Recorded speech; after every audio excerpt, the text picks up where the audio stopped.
Hello students. तो अभी हम लोग जो चैप्टर स्टार्ट करने वाले हैं तो that is metals and non metals. Chemistry का चैप्टर है, क्लास 10th का।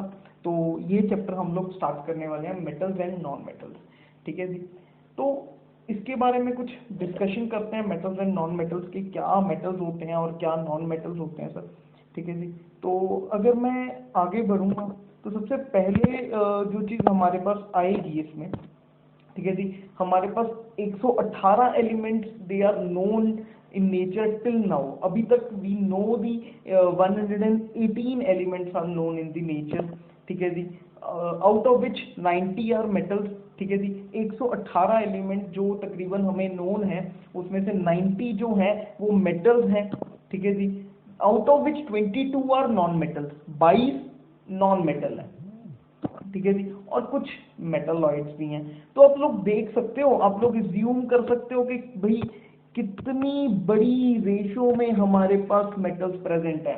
मतलब मेटल्स की ratio they it is highest ratio. तो मेटल्स सबसे ज्यादा अमाउंट में प्रेजेंट हैं 118 अगर एलिमेंट्स की बात करी जाए तो फर्दर देखते हैं, कुछ एग्जांपल्स के बारे में डिस्कस करते हैं, कुछ मेटल्स की और कुछ नॉन मेटल्स की। अगर मैं कुछ मेटल्स की एग्जांपल्स के बारे में डिस्कस करूं तो जो ये मेटल्स हैं हमारे पास, जैसे कि हमारे पास मेटल्स में ब्रास आ गया, ब्रॉन्ज आ गया, ठीक है जी, मेटल स्लज आ गया, स्टील आ गया, इसके अलावा आयरन आ जाता है, गोल्ड आ जाता है। Iron, gold, aluminium, they all are metals. ये सभी के सभी मेटल्स हैं। ठीक है जी। कुछ नॉन मेटल्स के बारे में डिस्कस कर लेते हैं। अभी नॉन मेटल्स में भाई सबसे इम्पोर्टेंट मेटल जिसके बारे में हम लोग को डिस्कस कर सकते हैं दैट इज सल्फर, जो सबको पता होता है। एंटीमनी, बिस्मथ, ठीक है जी, silicon, these all are non metals. ये सभी के सभी हमारे पास नॉन मेटल्स हैं। उसके अलावा ऑक्सीजन, कार्बन, ऑक्सीजन हो गया, कार्बन हो गया, नाइट्रोजन हो गया, हेलोजन हो गए, ये सभी हमारे पास क्या है, नॉन मेटल्स में ही कंसिडर करे जाते हैं। These all are non metals. ठीक है जी। और ये वाले कुछ हम लोगों ने मेटल्स की एग्जांपल को डिस्कस कर लिया। अभी आगे अगर मैं बढ़ता हूं तो कुछ पीरियोडिक टेबल में डिस्कस करते हैं। वैसे हम लोग ये पीरियोडिक टेबल है, हम लोग का पास इस बार पूरा चैप्टर है जो हम लोग को देखना है। अभी आप लोग देख रहे हो इसमें से जो ब्लू कलर में दे रखा है, ब्लू कलर में मतलब ये कुछ, ये सारा का जो ये सारा पार्ट है, ये सारे के सारे पार्ट हमारे पास मेटल्स का है। ये सारा पार्ट मेटल्स का है और इसमें बहुत कम अमाउंट में कुछ ये हमारे पास ये समथिंग ये यहाँ पे चलता हुआ ये नॉन मेटल, ये मेटालॉइड्स हैं। और ये जो बाकी के बचे हुए हैं 22, ये हमारे पास नॉन मेटल्स हैं। सर मेटालॉइड्स क्या होते हैं बच्चों? जो मेटालॉइड्स होते हैं ना, मेटालॉइड्स की जो प्रॉपर्टीज होती हैं, मेटालॉइड की जो प्रॉपर्टीज होती हैं ना, वो कुछ प्रॉपर्टीज तो मेटल से मिलती हैं और कुछ प्रॉपर्टीज नॉन मेटल से सिमिलर होती हैं। मतलब ये बीच बीच वाले होते हैं, इनको हम लोग सेमी मेटल्स का नाम भी दे देते हैं। इनकी कुछ प्रॉपर्टीज तो मेटल से मिलती होती है, जैसे सिलिकॉन की बहुत सारी प्रॉपर्टीज मेटल से कई बार सिमिलर हो जाती हैं। ठीक है जी। एंटीमनी है, बिस्मथ है, उसके अलावा सॉरी एंटीमनी नहीं है, आर्सेनिक है। ठीक है जी, आर्सेनिक है हमारे पास, टाइटेनियम है हमारे पास, पोलोनियम है हमारे पास, जर्मनी है हमारे पास।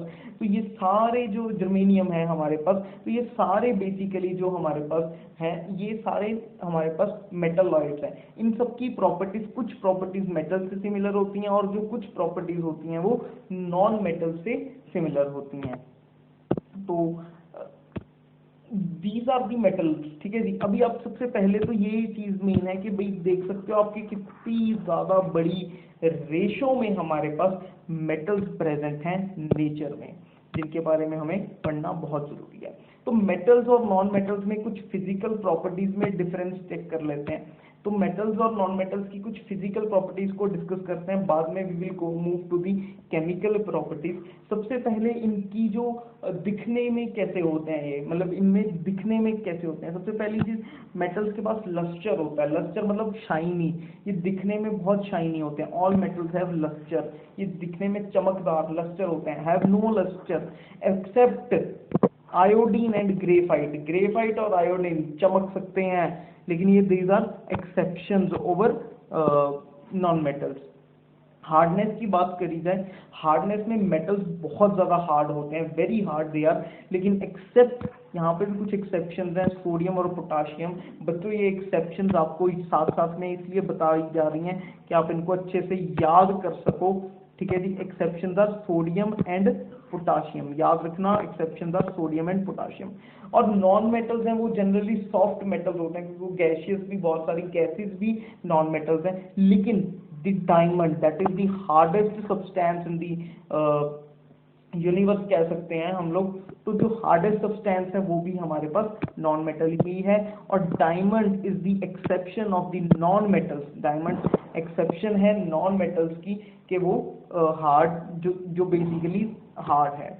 तो अगर अगले पे चलूँ तो अगले में हमारे पास आता है मिलिएबिलिटी। मिलिएबिलिटी में जब ये मैं बात करता हूँ तो मिलिएबिलिटी में क्या होता है, beaten into the sheets, thin sheets in fact, मतलब जो basically they are highly malleable, जो मेटल्स हैं उनको पतली पतली पतली पतली शीट्स में करा जा सकता है, थिन, मतलब कि उसको इतना थिन करा जा सकता है। और इसी प्रॉपर्टी को आप याद करो, रदरफोर्ड ने गोल्ड फॉइल एक्सपेरिमेंट में यूज करा था कि उसको 1000 एटम थिक, मतलब उसने बेसिकली मेटल को, गोल्ड को उसने मिलिएबल कर लिया था, मतलब उसको शीट को उसने बना लिया था। तो इसको हम लोग, इस प्रॉपर्टी को मिलिएबिलिटी कहते हैं। Metals they are highly malleable, लेकिन इसमें भी एक एक्सेप्शन है। जो एक्सेप्शन है हमारे पास जिंक की, एंटीमनी की और आर्सेनिक की, they are not at all malleable, ये टूट जाते हैं, ठीक है जी। उसके बाद अगर मैं मिलिएबिलिटी की बात उसमें करूं, नॉन मेटल्स में they are comparatively not malleable. अगर मैं डायमंड की, अगर मैं बेसिकली किसी भी नॉन मेटल की बात करूंगा तो वो या तो बहुत सॉफ्ट है, वो टूट जाएगा, ठीक है। और दूसरी बात, जनरली गैसेज ही हैं, गैसेज में तो मिलिएबिलिटी पॉसिबल ही नहीं है। डक्टिलिटी की बात कर लेते हैं। जैसे मेलिएबिलिटी थिन शीट्स है, जैसे डक्टिलिटी थिन वायर्स हैं। तो मेटल तो आप लोग खुद ही जानते हो कि मेटल को तो थिन वायर्स में करा ही जा सकता है, क्योंकि they are used for electricity conduction. तो इसके लिए ये डक्टिलिटी बहुत ज़रूरी प्रॉपर्टी है मेटल्स की।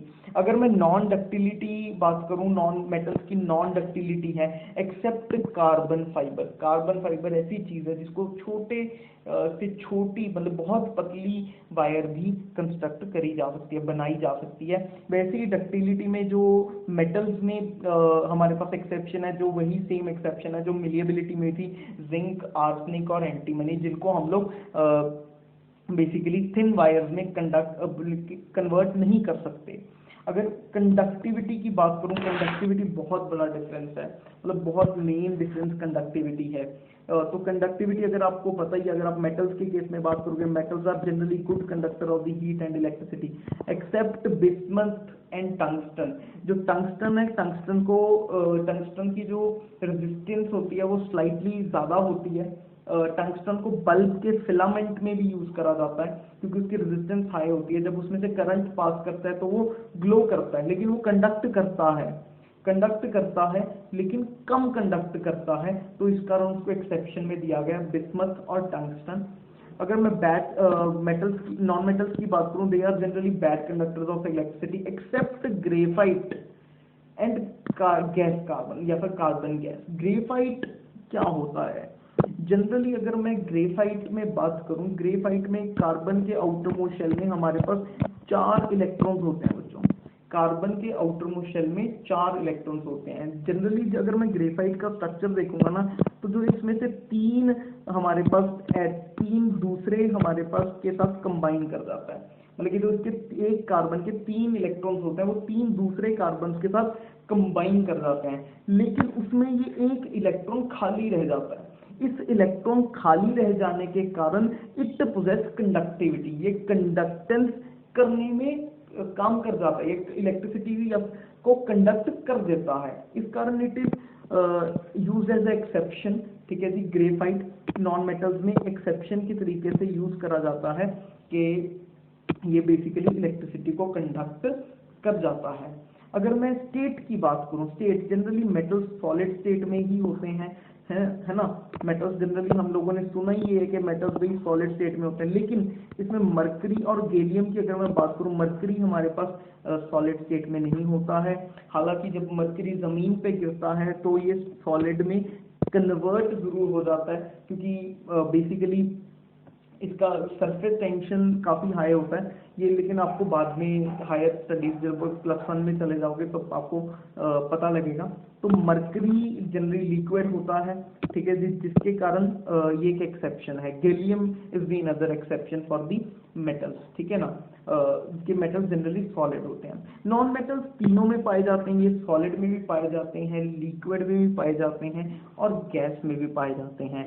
इसमें जनरली हम लोग नॉन मेटल्स में अगर बात करते हैं लिक्विड फॉर्म में अगर आपको पूछ ले कि an liquid metal non metal, तो आप ब्रोमीन की एग्जांपल दोगे। ब्रोमीन वाटर जो कि ब्राउन कलर का होता है, वो हमारे पास लिक्विड फॉर्म में होता है। गैसेस की तो आप एग्जांपल दे ही सकते हो, आप ऑक्सीजन की दे दो, आप नाइट्रोजन की दे दो, किसी की भी आप दे सकते हो, ठीक है ना। और सॉलिड स्ट्रक्चर में आप डायमंड की एग्जांपल दे सकते हो। डेंसिटी की बात करूं तो जो मेटल्स है they are highly denser. Density क्यों? क्योंकि ये सॉलिड स्ट्रक्चर्स होते हैं, इस कारण इनकी डेंसिटी वैसे भी ज़्यादा होती है। एक्सेप्ट सोडियम और potassium, they are soft metals. Sodium को तो आप बेसिकली इतना सॉफ्ट मेटल है, आप जनरली इसको घर पे रखे चाकू से भी आप अगर चाहो तो आप इसको काट सकते हो, तो ये इतना सॉफ्ट मेटल होता है जो सोडियम होता है। और जो नॉन मेटल्स हैं इनकी तो डेंसिटी लो ही होनी है भाई, ये ज़्यादातर गैसेज ही होती हैं, इस कारण इनकी डेंसिटी लो डेंसिटी होती है। तो ये थी कुछ फिजिकल हमारे पास ये कुछ फिजिकल प्रॉपर्टीज थी अगर मेटल्स और नॉन मेटल्स की बात करी जाए। नेक्स्ट लेक्चर में हम लोग we will start with chemical properties.